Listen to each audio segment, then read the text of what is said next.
I have non-alcoholic cirrhosis of the liver, and I went into a coma and was placed at UPMC.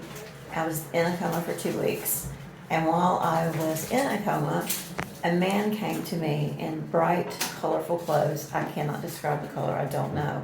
He had an aura about him from shining within and around him, and he told me that everything would be okay.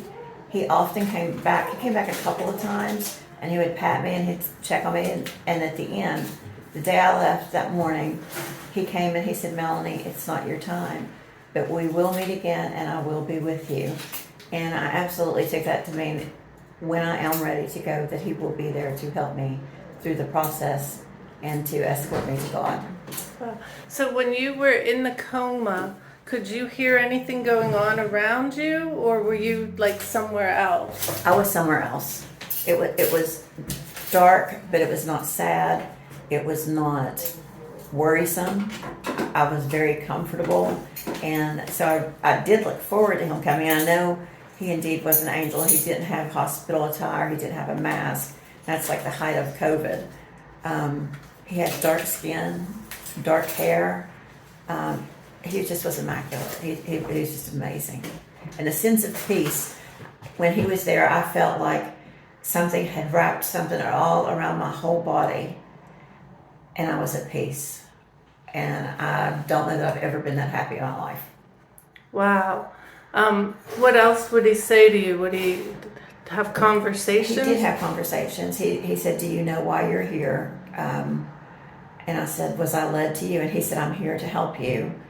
You were sent here. It was meant to be. This is the best place for you." And I said, "So I came for you." He said, "You came to heal, but through me and through God, you will heal." Wow. So how long were you in the coma? I was in a coma for 3 weeks. I was in a coma. 1 week I was in Southern West Virginia. They transferred me to UPMC, and I was in 2 weeks here.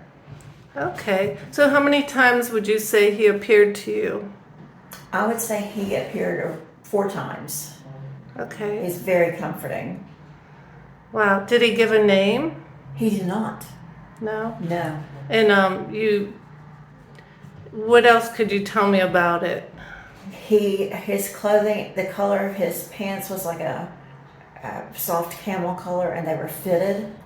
He had like a tunic with a wrap at the waist, and I could always see like almost a light, something good happening when he was coming into the room, and he literally appeared in the doorway and would come beside my bed, and it was always on the right side. But the last day I do recall seeing him. He was there when I woke up on my left side of the bed, and that's when he told me that it wasn't my time.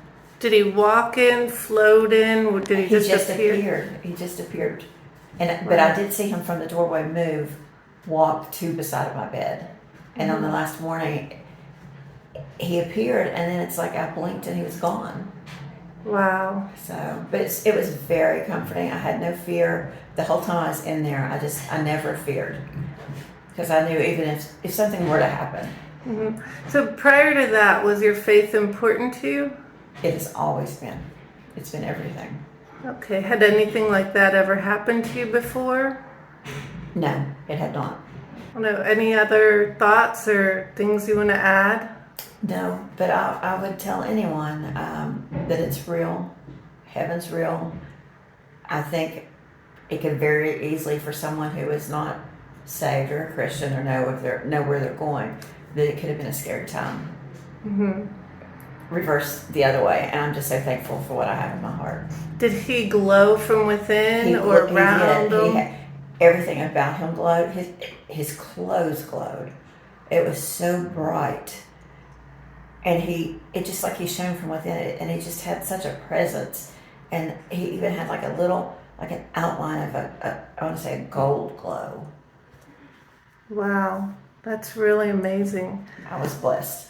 So what did your family think about that? Like, how did you come out of your coma? I just woke up. After he told you you're Yes. going to be okay? Yes.